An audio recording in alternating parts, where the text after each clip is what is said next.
Good evening from Pasco, Washington, and the Columbia Basin College, where tonight we feature the final debate between the candidates for governor, Republican Bill Bryant and Democrat Jay Insee. I'm C.R. Douglas with Q13 News in Seattle, serving as co-moderator of tonight's event. And I'm Enrique Cerna of KCTS 9 Television in Seattle. Our debate tonight was organized by the Washington State Debate Coalition, a group founded this year by Seattle City Club to increase access to nonpartisan issues. Now, we invite both our live audience here and our viewing audience to be part of this debate by following us and commenting on Twitter. Our hashtag tonight is WAELEX, that's W-A-E-L-E-X. And actually, we're at Nonpartisan Debates. That's what we're all about. We'd like to thank our host, Columbia Basin College, Tri-Cities, Hispanic Chamber of Commerce, the Tri-City Development Council, Tri-City Herald, Tri-City Regional Chamber of Commerce, and Visit Tri-Cities. And our final thanks tonight to our debate sponsors who made it possible. Lead support from the AARP of Washington and Microsoft. Our supporting sponsors are the Bill and Melinda Gates Foundation and the Henry M. Jackson Foundation, and tonight's debate sponsor, Stokes Lawrence. Now let's begin with our opening statements. We had a coin toss prior to the debate, and that determined that Bill Bryant will go first. Mr. Bryant, let's start with you. Thank you, and thank you, Columbia Basin College, for hosting this debate. Tonight, I want to tell you why I want this job. I want to share with you my vision of all that we can accomplish together. With 30 to 50% of our minority students not graduating from high school, with the fourth worst traffic in America, with the 8th highest unemployment in America, with homelessness exploding onto our streets, with our mental health system ranked 50th, and with salmon runs going extinct. Is there anyone who thinks we can't do better? We can, and let's do it. And let's start with education. Through 7th grade, I attended a rural school on the Skokomish Reservation. It's because of that experience that I want to ensure every kid, regardless of where they grow up, gets an education that gives them an equal chance to succeed. I'm running for governor because of education. Let's fix our traffic mess so that commuters can get to work on time and get home to see their families at a reasonable hour. And let's work with the private sector to generate good, solid family wage jobs in communities that are still struggling with unemployment. And as someone who used to volunteer at a homeless shelter, I want us to commit and dedicate ourselves to rebuilding our mental health system so we can get people out of tents and onto their feet. And I want to restore habitat so that salmon come back thick every fall for generations to come. Fulfilling that vision is going to take an activist, engaged, forward-thinking governor, someone who's willing to walk into difficult issues and who's adept at building coalitions. That's the kind of governor I'm going to be. I'm asking for your vote. And tonight, I hope I earn it. Governor Inslee. Thanks for all involved in this. Trudy and I are just delighted to be here tonight. Central Washington is where we raised our 3 boys in the orchards of the Yakima Valley. I used to have the honor of representing the Tri-Cities.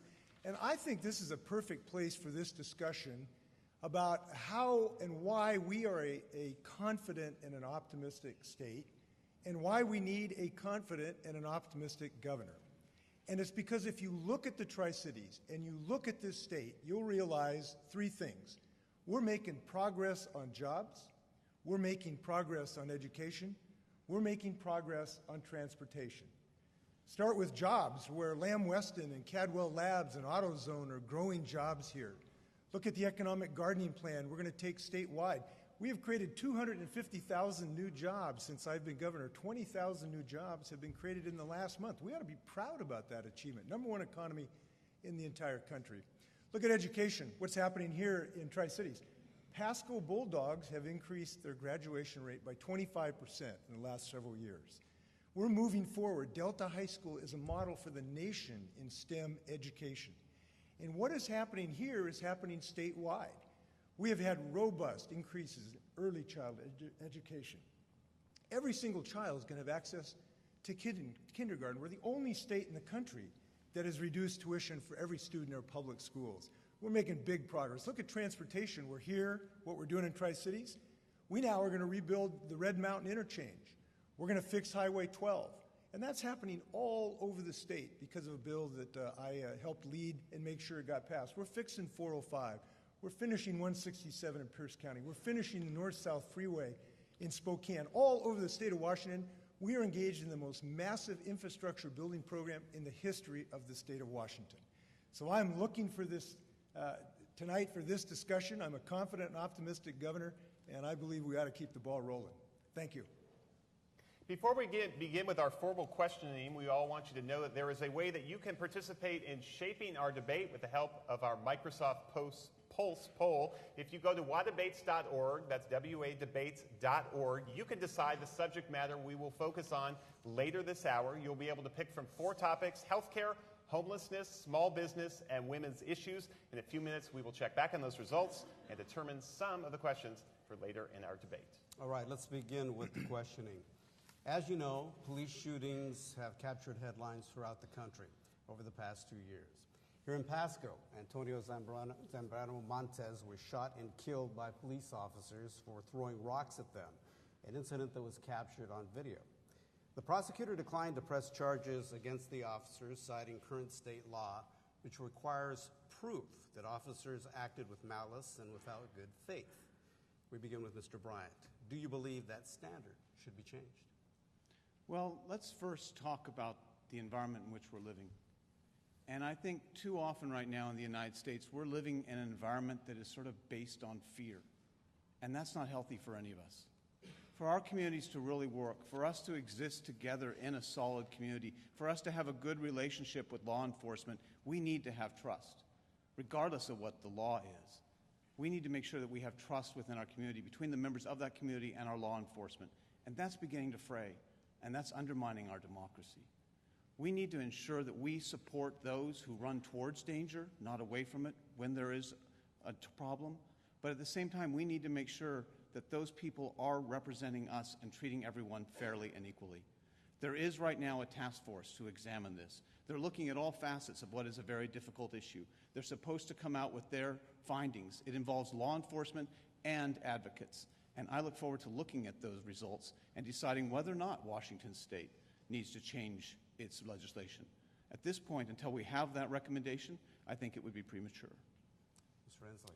We have come a long ways in America dealing with our racial divide, but we know we have more work to do to cure racial injustice. And we feel the pain of any family who loses anyone of any race involved in violence. Look, I'm proud. I'm endorsed by every single law enforcement group that's done an endorsement in this race. I'm honored to have their endorsement. I feel very strongly these are men and women who put on the badge every morning and go out into harm's way. They deserve our support. But we do need to do a couple things. We do need to examine our accountability statute, which is very unusual. It's an outlier in the United States. And we have to do this to prevent these shootings in the first place.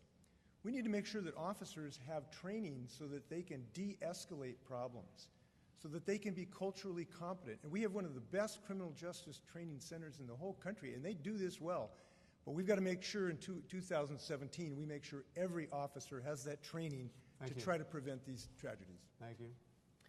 Gentlemen, the final piece of the state Supreme Court's McCleary mandate on school funding is to end the over-reliance on local levies. In many cases, these levies are paying for teacher salaries, which is a state obligation. Do you agree with the concept of a levy swap, whereby local property tax levies would be lowered and the state property tax levy would be raised to solve this problem? A swap, in effect. Governor Inslee? Well, I believe in improving the education of our students. That's why we put $5.5 billion of new money in the smart things we're doing for kids. So now we have to take the last step. It's like climbing Mount Everest. We put $5.5 billion in, 2.2 in McCleary. But we got to get the rest away to the summit. There is a way to have some swap involved in this solution set to reduce local levies and make that up in the state levy. But we should not confuse this with a proposal that the Republicans have put forth, which would end up raising the property taxes for half the citizens in the state of Washington. So under their proposal, on their type of levy swap, it would raise the property taxes for half of the people in this state and yet put no money into their local schools. I don't believe that that's the tenable version. And I'm committed to getting this done in 2017. I believe we can do this. I believe combinations of robust economic growth, maybe closing a couple loopholes, we can replace those local levy dollars. I think that can be done. And I have to tell you, I was shocked when Bill at the Kitsap Journal the other day said, no, we can just kick that can down the road past 2017. And I'll tell you why that was shocking to me is we actually have fashioned a bipartisan commitment. Both Democrats and Republicans, at my request, are now working on a task force to come up with the price tag so we can get this job done. We've got to get this done in 2017. I'm committed to doing it, and I'm confident we can get that job done. Bill Bryant, where are you on the levy swap concept? Well, it's what you didn't hear is what I think is important. You heard no plan. Governor Insee 4 years ago said he would have a plan, but he didn't have one during the campaign. Rob McKenna had a plan. The governor took out TV ads attacking Rob McKenna's plan, even though he had no plan of his own. But he promised one after getting elected in 2013. But in 2013, he had no plan. In 2014, he had no plan.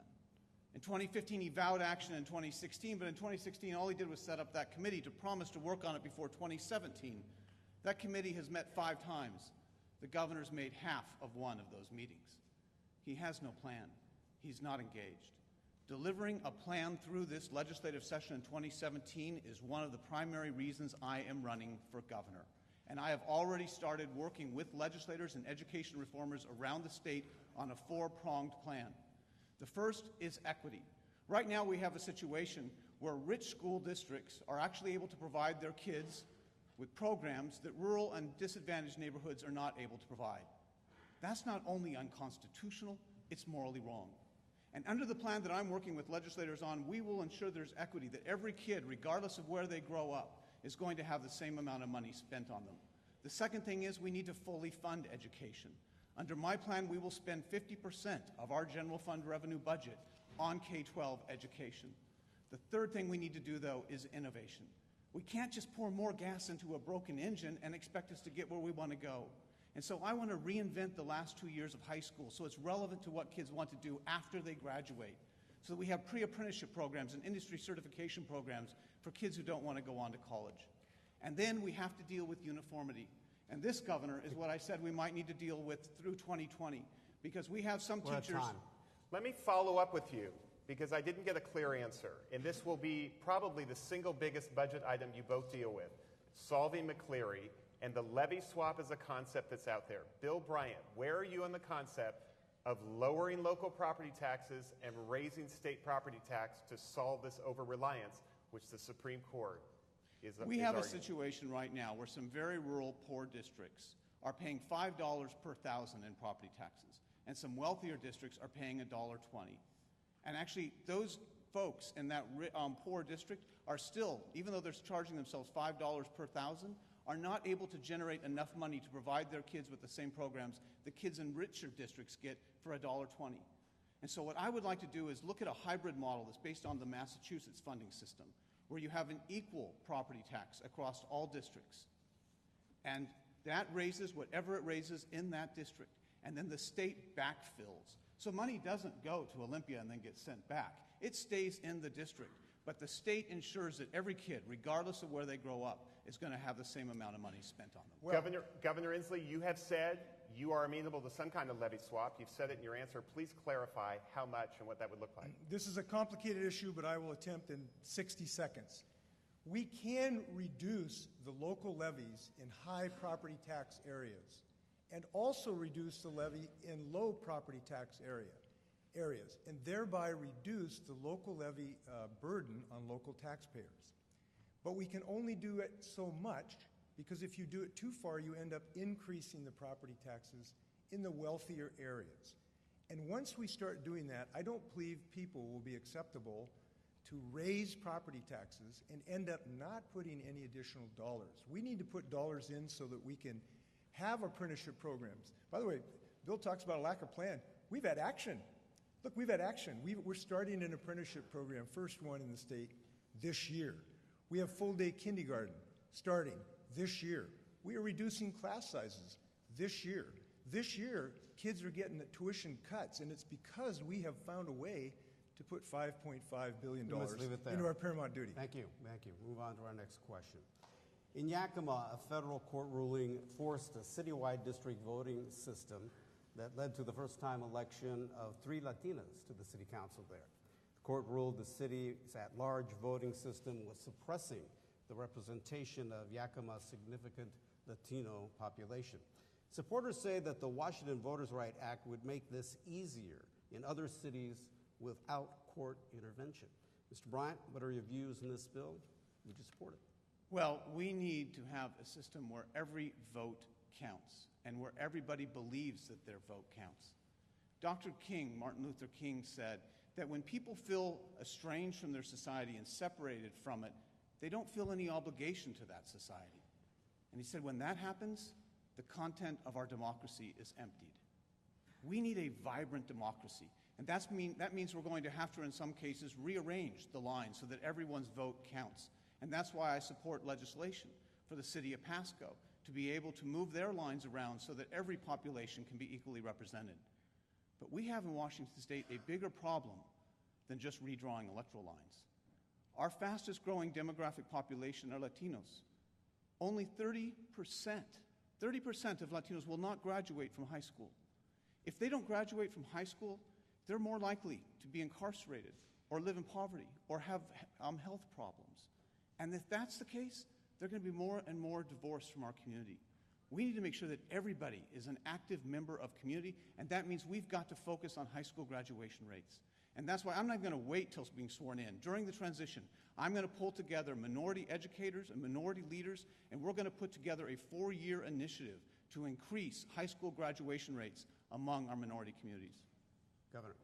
I fully support the Washington State Voting Rights Act. I have been diligently attempting to pass it over the objections of the Republican Party. I do believe this is healthy for democracy.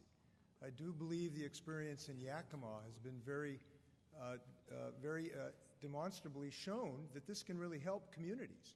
We now have 3 young Latinas, 2 of whom who represent districts that are not majority Latino or Latino the districts. But in order to facilitate that and make it easier for local communities to embrace that far-sighted effort, to give people fundamentally the ability to have their neighborhood decide who's going to represent them, we need the Voting Rights Act to make sure that happens. And yes, we do need people, and young Latino and Latinas, to get early child education. I have put as much money or more in early child education. We have 7,000 new kids. I was delighted to go to Mountain View Elementary School to see Spanish-speaking kids learning to speak English because of the early education that I helped finance. I love the fact that Latino and Latinas are going to get full-day kindergarten now so they don't fall behind. I love the fact that we're going to have smaller class sizes now so that in the early grades, these kids, the courage of these kids who come in here not speaking English is pretty amazing to me. And when you see their eyes light up when they get a concept because they've got a good teacher in a smaller classroom, good things can happen. Thank you. Thank you very much. Joining us tonight to assist in the questioning are 4 local journalists. We begin with Glenn Cassie from KNDU-TV here in the Tri-Cities. Good evening, Governor. Diana from Tacoma submitted this question online. Last month, 5 people were killed in a mass shooting in Burlington at the Cascade Mall. If the suspected shooter is found guilty and sentenced to death, would you lift your moratorium and allow that sentence to proceed? Well, this and every other tragedy touches all of our hearts. The pain that these families feel is beyond imagination. I know that because I've spoken to them.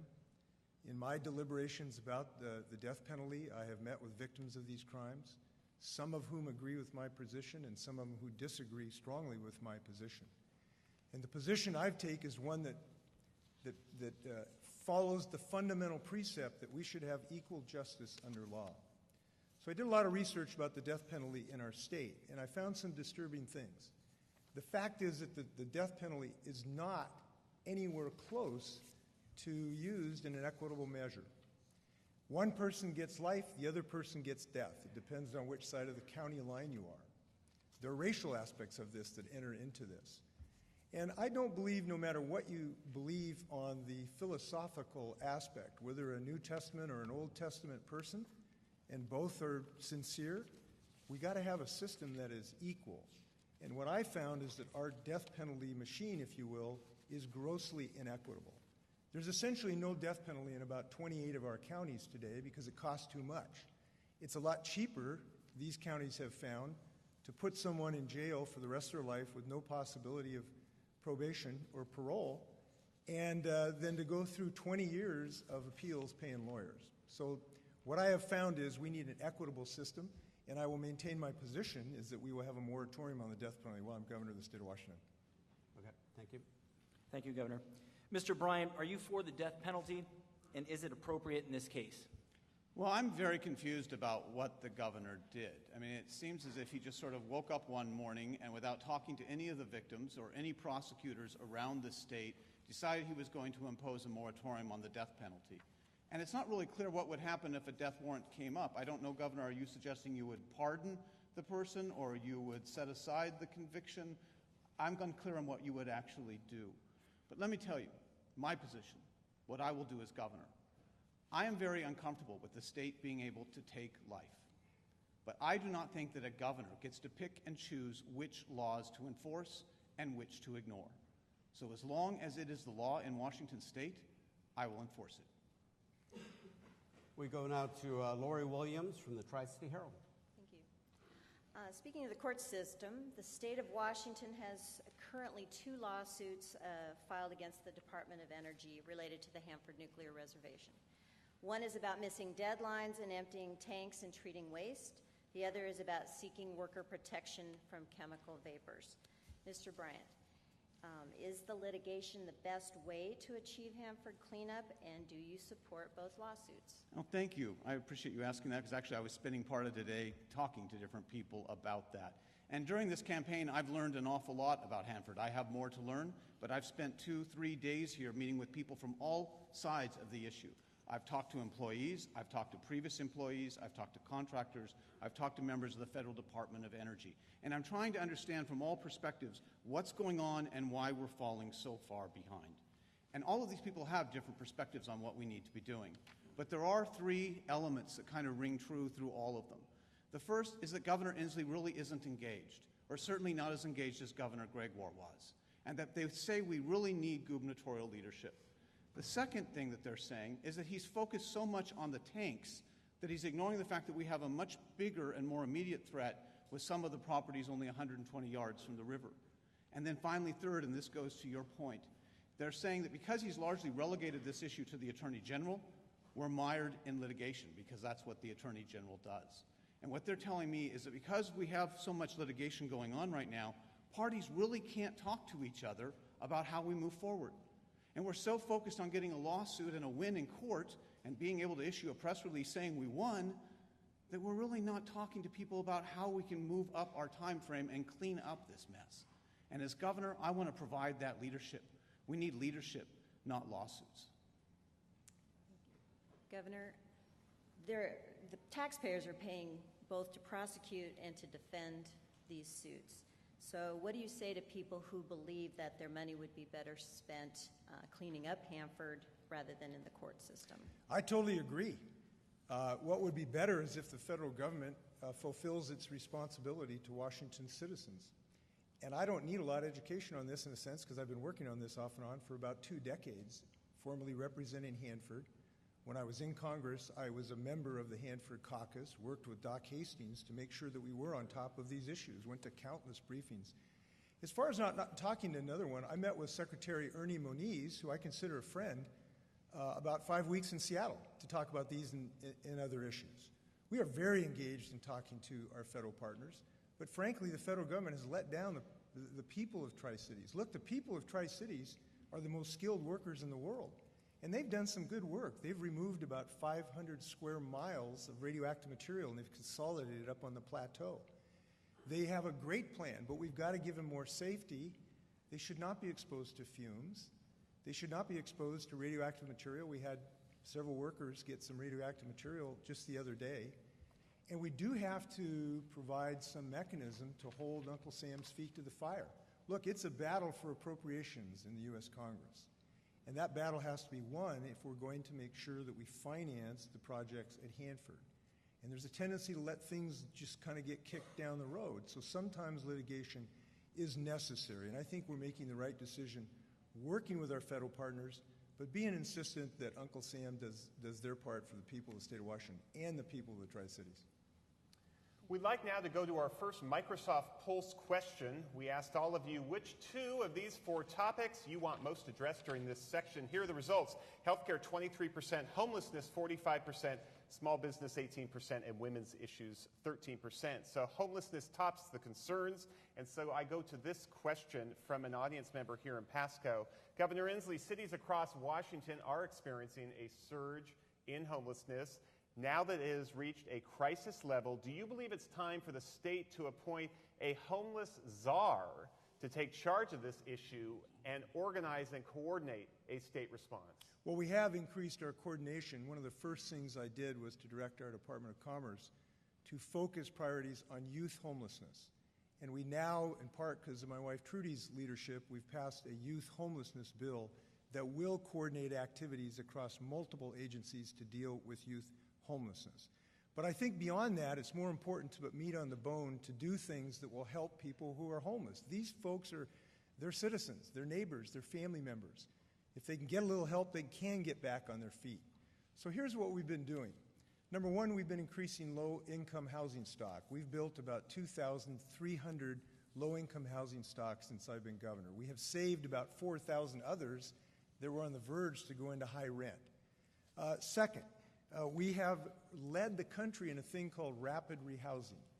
Now, this is a program that basically, instead of getting people into transitional housing, where frequently they don't improve, we get them into permanent housing much more rapidly.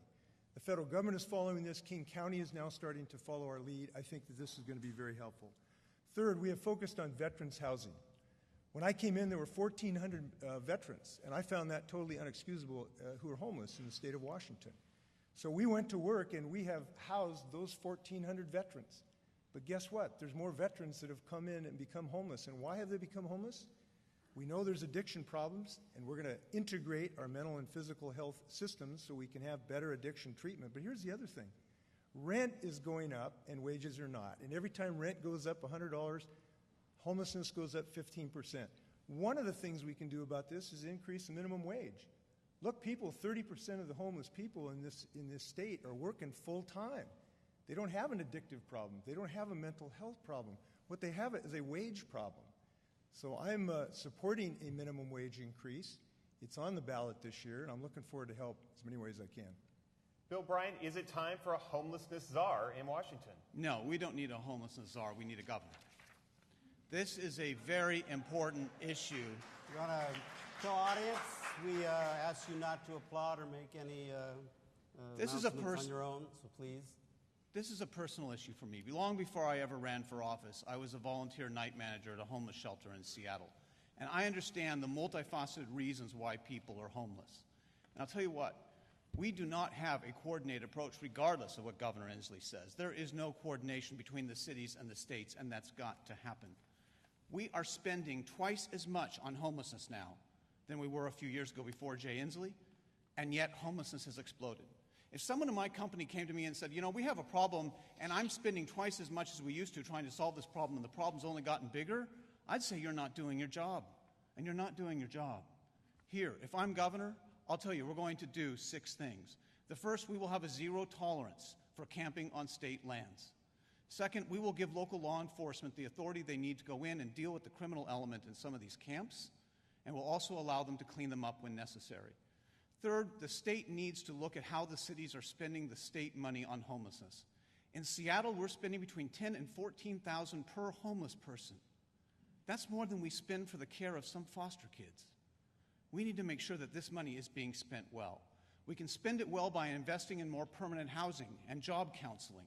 And that's going to require looking at some building codes so we can build more tiny houses for people who are looking to get back on their feet. We also need to provide more mental health care. Under Governor Inslee, our mental health system is ranked 50th. Let that sink in. And then we need to coordinate the policies between the Department of Social and Health Services and the Department of Commerce. They're spread out under Governor Inslee, and under Governor Bryant, they will be consolidated. Thank you very much. Let's move on to the next issue, and that is health care. Open enrollment for individual insurance plans starts on November 1st. Costs continue to go up. Two insurers, United Health and MODA, have withdrawn from the marketplace. Next year, the average premium increase will be 13%. Is the health insurance market in Washington working? And what will you do to slow the premium increases? We'll start with you, Bill Bryant.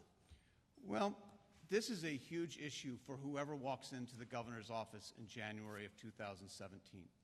If we don't get a handle on our health care costs, and particularly our Medicaid costs, in 10 years, it's going to consume a disproportionate amount of our budget.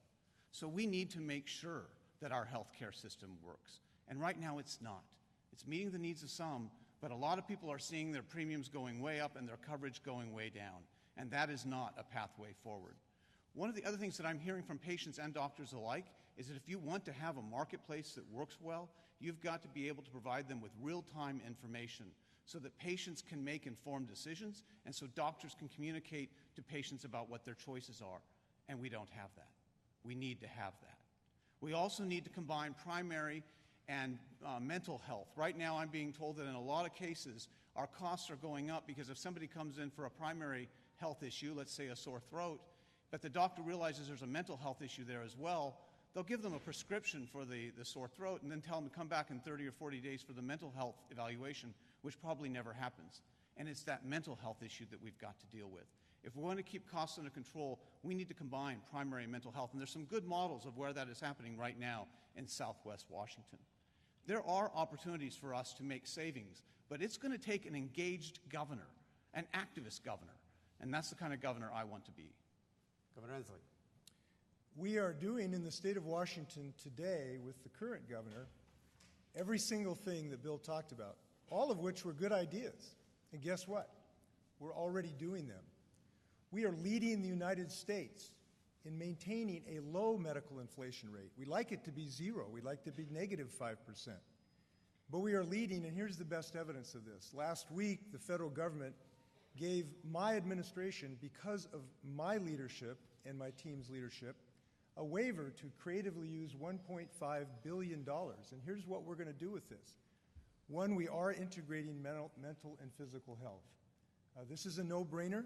We are leading the country in the integration of mental and physical health, so you don't have to go to different places for treatment between your mental and physical health difficulty. Number two, we are inventing whole new ways of purchasing health care so that we buy value rather than volume.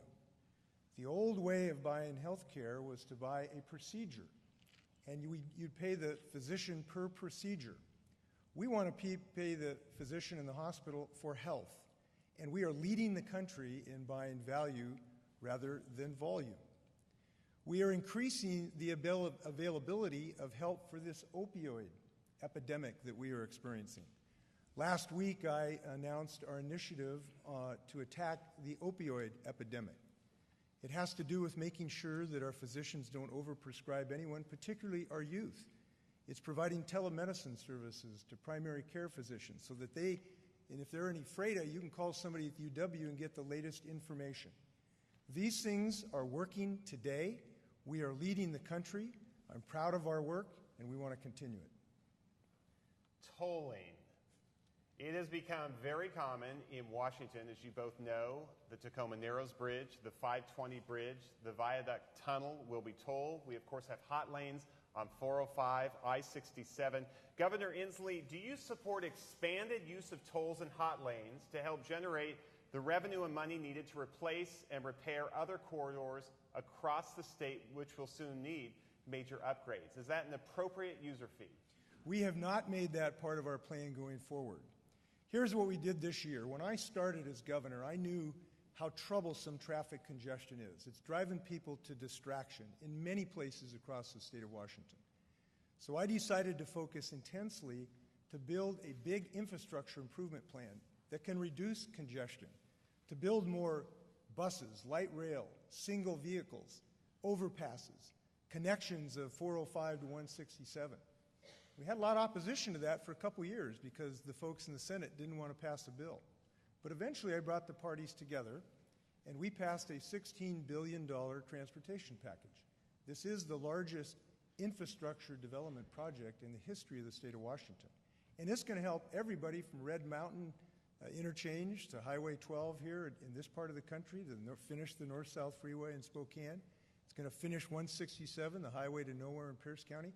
We did the first groundbreaking to improve the congestion on 405 just a couple weeks ago.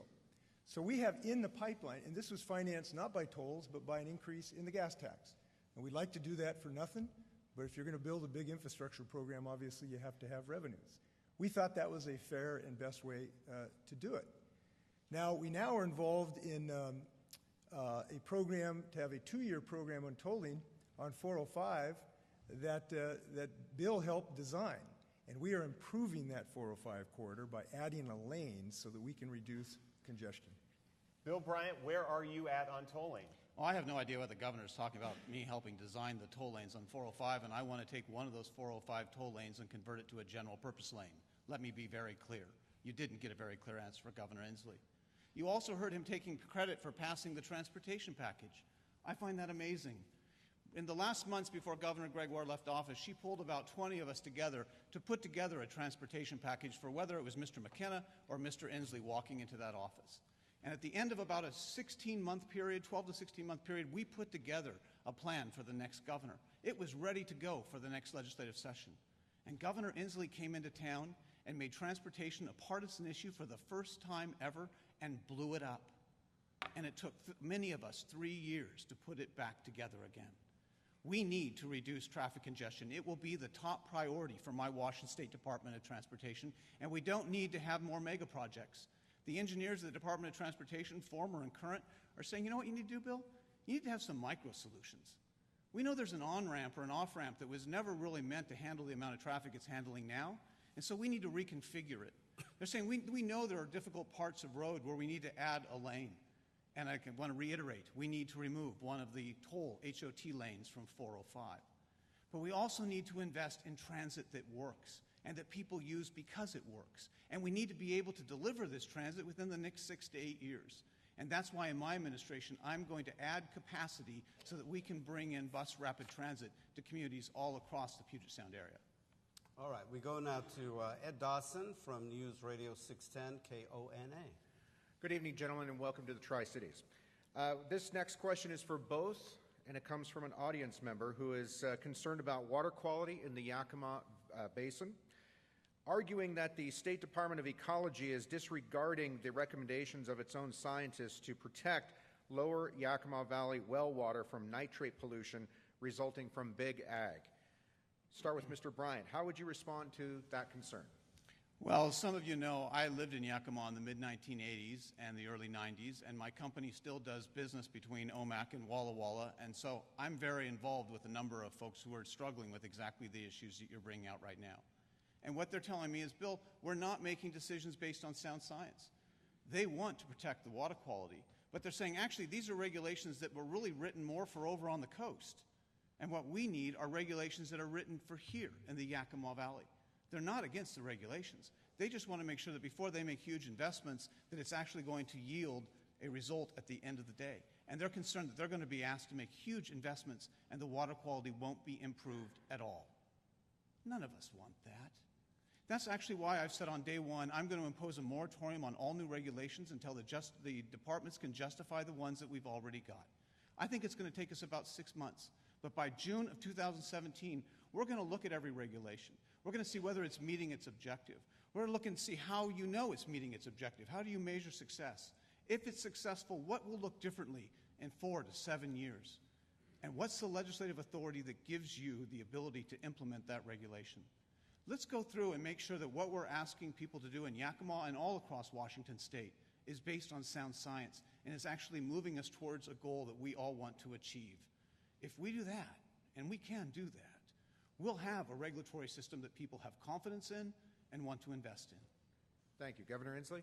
The people of Yakima deserve to have a well where you can give the well water to your 3-month-old and not worry about them getting nitrate poisoning. Now, that's pretty simple. And my administration is adopting a rule that will reduce the amount of nitrates that get into people's wells to preserve human health and children's health. And I got to tell you, I just take issue with my opponent who doesn't want to move forward on what clearly scientifically is necessary for health. And it is an approach that is not just about wells. Look, we need rules against oil trains blowing up. We saw the oil train blow up down in Mosier, Oregon. We need a rule that will help the railroads be safer. Inspect their rails on a more frequent basis. Do some other things to help first responders. My opponent wants to stop that rulemaking process. I just don't understand that.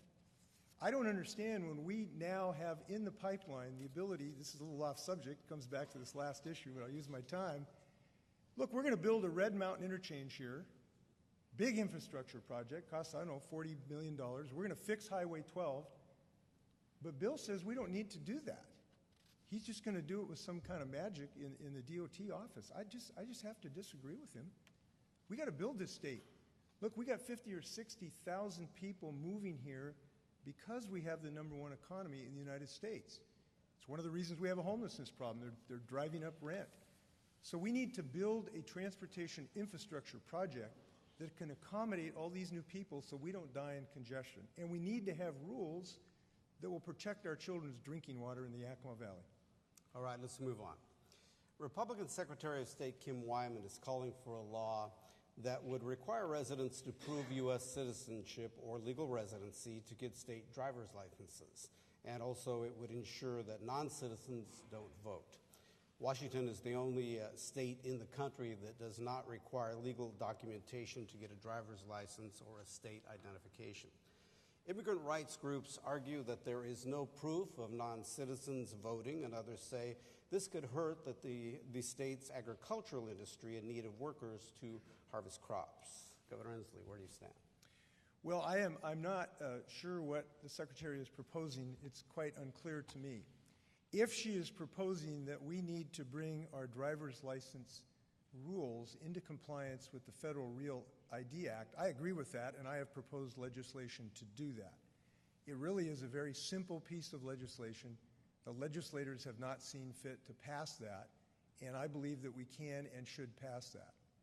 If she's talking about requiring people who started voting in 1948, fought in the Korean War, but now we don't let them vote unless they trundle down to the courthouse and show them their birth certificate, then no, I just don't believe that's necessary, because I think there's such minimal suggestion that there has been this particular problem. Look, I think we need more people voting. And so if that is what she is suggesting, I don't know if it is. She's been pretty clear. I'm trying to use non-judgmental language, but I can't figure out what she's proposing. But yes, we do need to bring our driver's license system into compliance with the federal law. And the reason is that at some point the federal government will no longer allow us to use our driver's license to get on an airplane, and that will be a substantial inconvenience. So I have talked with the administration. I most recently talked to the Assistant Secretary about 3 weeks about this subject in hopes that the federal government can allow us to pass a law that will fix this, and I will get that done. Mr. Bryant. Well, I want to go back and address some of the issues that Governor Insee brought up, because we need to clarify the record here. He said that I was opposed to any regulations of oil trains, which is just flat out not true, and he knows it because it's come up before.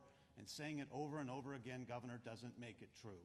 I was talking to railroad workers today, and they're actually quite dissatisfied with the fact that you haven't done anything that they have asked you to do on this issue. I want to remind you, Bill Bryant, that the rules forbid you from talking directly to your So I'll talk to you. They were telling me that the governor has done nothing on this issue. Let me tell you what I will do as your governor. As your governor, I'm going to move forward with laws and regulations that will ensure that we have adequate crew on the back of the trains, that we restrict the train length if they're carrying oil, and that we have regular inspections of our cars and our tracks. Let's be clear. Also, the whole idea that I'm not going to finish 509 or 167 when I have dedicated the last 10 years to getting those built is just absurd. I'm not relying on magic. I was relying on a transportation package that you blew up and that we passed 3 years later in spite of him. No direct communication. In spite of him. So, when it comes to transportation, when it comes to oil train safety, I'm going to be defending the interests of the people of Washington State. In terms of ensuring that we have a voter ID that ensures that we have citizens voting, yes, we have to do it. We are one of 50 states that don't, and if we do not take action, you're going to have a passport to get on an airplane, and I do not want to have people have to go buy a passport in order to go visit their grandparents in California. We now welcome Tom Yazwinski from KEPR TV. here in Pasco. Gentlemen, as a father of two little girls, education very important to me, very important to many people in this community and this state. But a new report shows that in the last 5 years, the demand for new teachers in Washington schools has increased by 250%, partly due to the fact that experienced teachers are leaving. So, Mr. Bryant, what is your plan to recruit and retain highly qualified teachers? Well, I love this question because for me, teachers are family. My dad was a teacher. My sister was a teacher and is now a principal. And my sister-in-law and my brother-in-law are all teachers. So this isn't just something that we, study about. This is something that comes up at family dinners all the time. And we've got to ensure that we are keeping young, innovative teachers in the system. And right now, too many of them are leaving after 3 or 4 years. And why? Part of it's compensation. And this is where I really, as your governor, want to dedicate increased funding for teachers to go to the new teachers and the young teachers. Governor Insee put through a proposal that would actually have given the most increases to teachers that make over $70,000 a year. That's not going to solve the problem. And it's actually going to make funding McClary even more difficult. So let's put the funding into new teachers and encourage them to stay in the profession. Let's also make sure that we're recruiting teachers of color for communities of color so they can identify with the children. And let's figure out how we can compensate excellent teachers. As your governor, I want to build a state where every teacher wants to teach in Washington State because they're fairly compensated and they're supported. And that's what we've got to strive for. It's what I will strive for in 4 years. Governor Inslee, same question to you. What will you do to keep teachers in the classroom?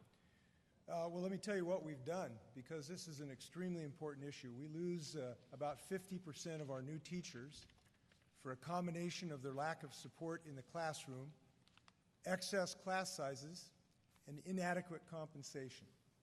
And I, as your governor, have moved and have made substantial progress on all three of those things. It's one of the reasons why I'm proud to be endorsed by the 55,000 educators.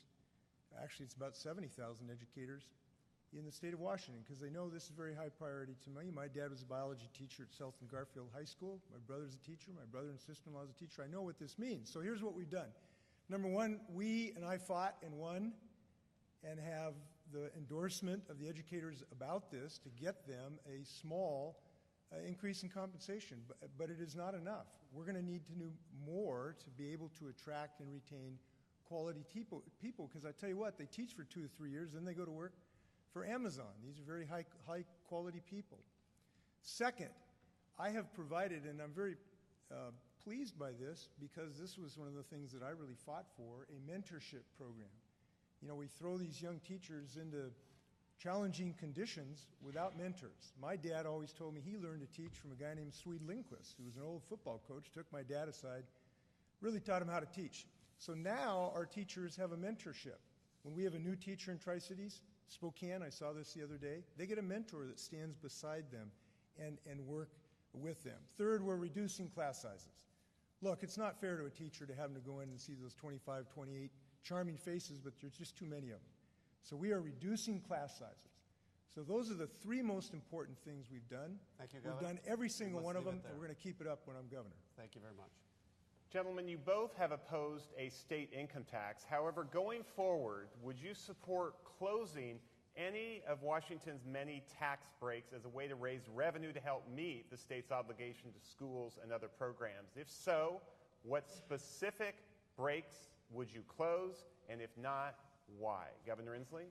Yes, I do and have supported closing some of the corporate tax breaks that are no longer economically justifiable, are not creating jobs, but are making it impossible to educate our children. And we have closed some of them.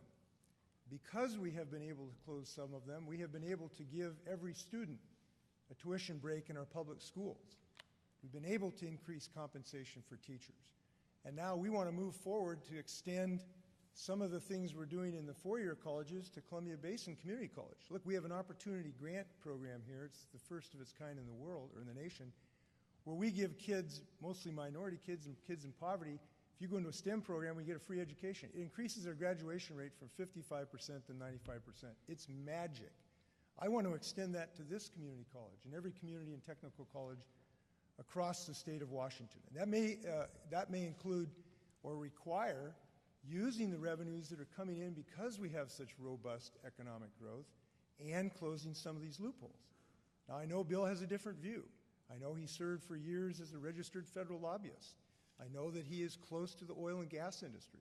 But look, I believe the loophole that gives the oil and gas industry $65 million that they do not need, it wasn't even meant for that industry. It was meant for the forest products industry. That ought to be closed. And there are others as well, but I'm out of time. Bill Bryant, what loopholes would you close specifically, if any?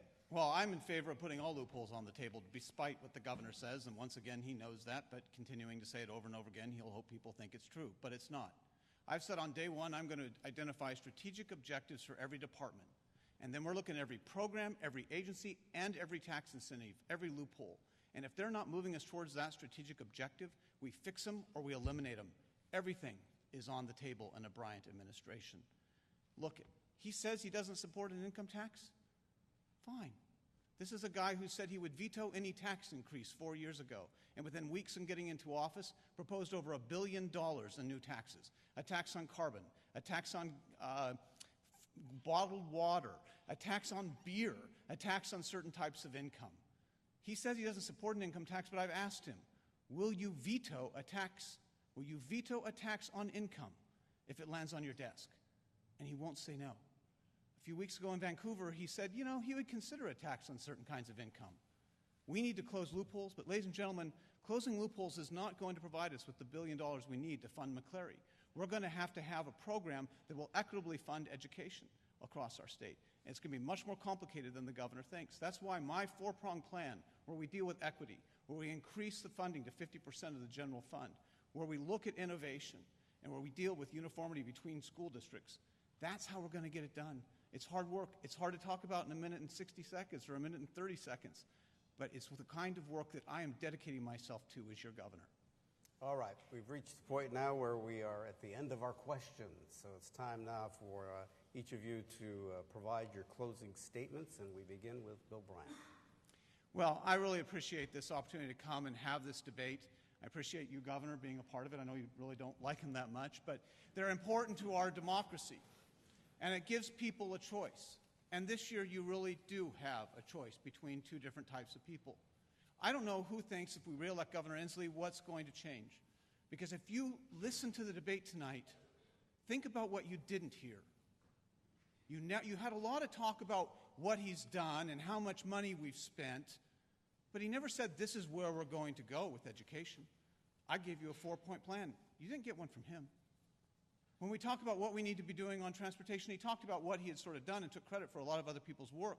But he didn't really talk about how we're going to get rid of traffic congestion. We didn't talk about how we're going to recover salmon runs. We didn't talk really about what we want to do with the homeless. And I gave you a 6-point plan.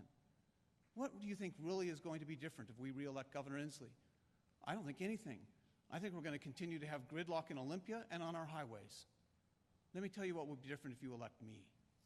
I want to be an activist governor. I want to make sure that we have an education system that meets the needs of every kid. I want to ensure that we work with employers to provide jobs for communities in Washington State that are still suffering from 8 to 9% unemployment. I'm going to be dedicated to ensuring that we reduce traffic jams so people can get to work on time and can get home to see their kids. And I want us all to dedicate ourselves to rebuilding our mental health system. These are the kinds of things that we can do. That is not a partisan or an ideological agenda. It's just about all of us, Republicans and Democrats and independents coming together so people can get a good job here and afford a house here and raise a family and retire in this natural beauty we all love and want to protect. That's what I want to do as your governor. I'm asking for your vote. Thank you very much. Join me. Thank you. Okay. Governor Inslee. Thank you to all. To my opponent, I love debates. I don't know where Bill got the idea I love debates, but I love taking the oath of office even more. So I would be honored if you could help me in that regard, and I want to tell you why that is.